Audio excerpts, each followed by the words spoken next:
안녕하세요, 홍타코입니다. 이제 1학기 두 번의 시험 모두 종료가 됐죠. 저희 교습소는 다들 만족하지는 않지만 이 정도면 괜찮다, 이런 좀 안정적인 성적이 나왔고, 중학교 1학년 때부터 저랑 공부를 한 아이가 있는데 매번 지각하고 의욕도 없고, 그 다음에 중학교 1학년 때도 불구하고 사칙 연산 개념 자체가 안 잡힌 아이가 있었어요. 그런데 그 아이가 이번 3학년 1학기 기말고사에서 100점을 받았습니다. 진짜 엄청난 결과죠. 이번 1차 고사에서도 한 개인가 두 개 틀려서 93점? 이번에는 100점이 나왔어요. 저도 놀라고 이 아이도 놀랬고, 그런 일이 이번 1학기 때 있었습니다. 이렇듯 1학기를 마친 시점에 분명히 성공적인 1학기를 보낸 학생들도 있었겠지만은 대부분 생각보다 좀 아쉬운 결과에 속상하거나 화가 나는 그런 아이들과 학부모님들 계시지 않을까 생각을 해봅니다.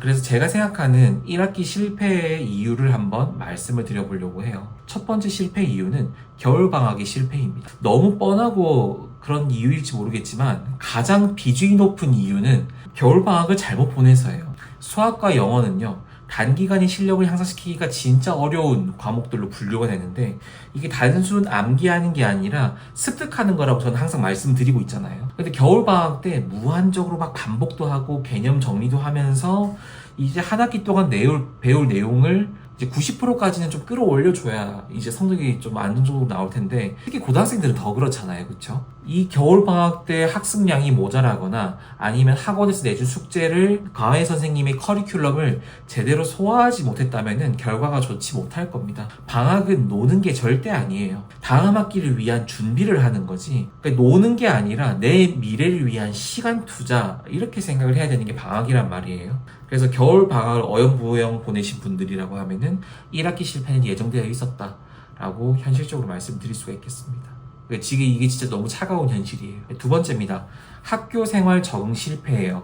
이게 오해하시면 안 되는 게, 선생님 저는 친구도 많고요, 선생님이랑도 친하고 잘 지내는데 이번에 성적이 안 나왔는데요, 이렇게 하시는 분들이 있는데, 제가 생각하는 학교 적응을 잘하는 두 가지 기준이 뭐냐면 학업 성취도, 친구 관계, 이 두 가지를 저는 항상 기준으로 생각을 하고 있어요. 이 학업 성취도가 높다는 것은 학교에서 가르쳐 주시는 그 내용들을 내가 90% 이상 소화를 하고 있거나, 나 스스로 공부를 한 내용을 복습까지도 하고 있는가, 순공 시간에 시간을 투자하고 있는가, 저는 이 두 가지를 좀 보라고 말씀을 드리고 싶은데, 이 두 가지가 안 되어 있으면은 학업 성취가 낮다라는 말이에요. 그거는 공부를 해보신 분들은 아실 거예요. 지금 이해 못하면요, 한 달 뒤 시험 기간에도 이해 못해요. 그러니까 지금 이해할 수 있을 때까지 달려들어야 되는 게 공부인데, 그날 배운 걸 복습하지 않고 그냥 넘겨버린다, 쌓아놓는다, 위험하죠. 그리고 친구 관계가 좋다고 해서 학교 적응이 끝났냐, 학교 적응이 완벽하냐? 아니에요. 친구 의존도가 너무 높거나 친구들과 어디론가 놀러 갈 수 있다는 걸 얘기하고 있는 거거든요. 그런 식으로 친구들에 의해서 휩쓸리는 아이들의 경우에는 오히려 친구 관계가 독이 될 수 있다는 걸 말씀을 드리고 싶었던 거예요. 공부 잘하는 아이들끼리 붙어 다니면 문제 없는 거 아니냐? 네, 괜찮은데 대부분 정말 공부를 착실하게 잘하는 아이들은 혼자 알아서 공부를 잘해요. 자연스럽게 혼자 공부를 하다가 공부 잘하는 애들끼리 친해지는 거지, 공부를 못하는 아이들끼리 붙어가지고 공부를 잘해보자라고 올라가는 경우가 정말 드뭅니다. 그래서 너무 공부를 할 때, 제가 아까 순공 시간, 혼자서 자습할 수 있고 복습하는 시간이 필요하다고 얘기했는데, 그 시간은 혼자서 만들어내야 된다.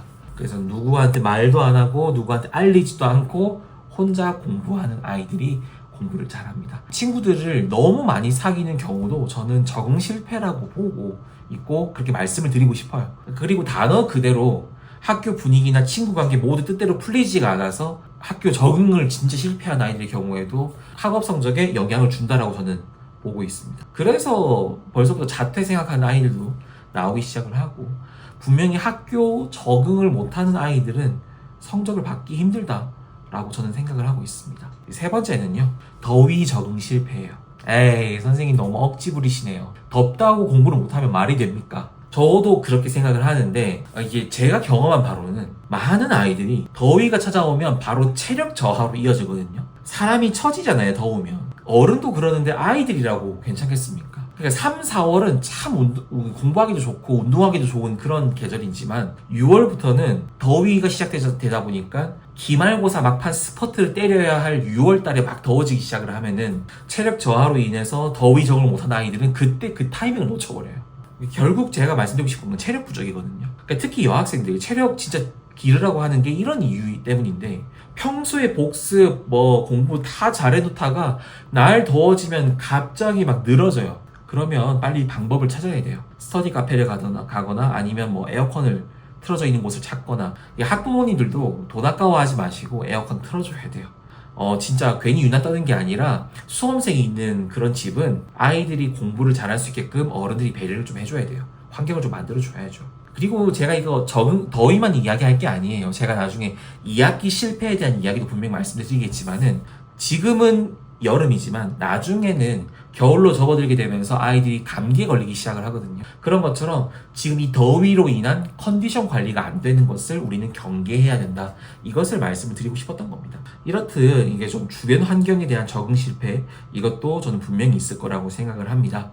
제가 이렇게 말씀드리고 있는 게 마치 애들을 두둔하고 있고, 선생님이 왜 이렇게 핑계를 대십니까? 라고 하실 수가 있는데, 핑계가 아니에요. 아이들 편을 들어주는 것도 아니고요. 물론 디테일하게 들어가 보면은 공부하는 방법, 스킬 이런 게 잘못됐을 수도 있겠죠. 근데 크게 보면은 이런 배경이나 이런 것들로 인해서 성적에도 영향을 준다라는 것을 말씀을 드리고 싶었습니다. 크게 본다면 이런 세 가지를 한 번 더 점검해 주셨으면 좋겠다. 그래서 오늘 영상의 마무리입니다. 위 세 가지도 중요하지만 겨울방학 아무리 날려 먹으시고요. 그 다음에 환경 적응을 못해도 정말 시험 기간 한 달 정도 공부를 똑바로 했다라고 하면은 60점 이하가 나오면 안 됩니다. 그거는 정말 아니에요. 그건 진짜 공부를 안 하신 거예요. 학교가 정말 특성화고 일반고 이게 아니라 뭐 특목고, 정말 빡세다. 흔히 말하는 대한민국에서 톱3 안에 들어가는 뭐 특성화고다, 일반고다 이런 식으로 얘기를 하는 거면 얘기가 다르겠지만, 그냥 좀 흔한 동네에 있는 고등학교, 그냥 일반고나 특성화고라고 하면은 60점 전후가 안 나왔다고 하는 거는 환경 탓을 하시기가 어렵습니다. 공부를 안 하신 거예요. 아무튼 오늘 이렇게 1학기를 마무리를 하면서 간단하게 이야기를 설명을 드려봤고요. 도움이 되셨으면 좋겠고요. 다음에 또 도움되는 영상을 가지고 오도록 하겠습니다. 날씨가 너무 덥습니다. 건강 챙기시길 바랄게요. 물 많이 드시고요. 다음 주에 뵙겠습니다. 호타쿠였습니다.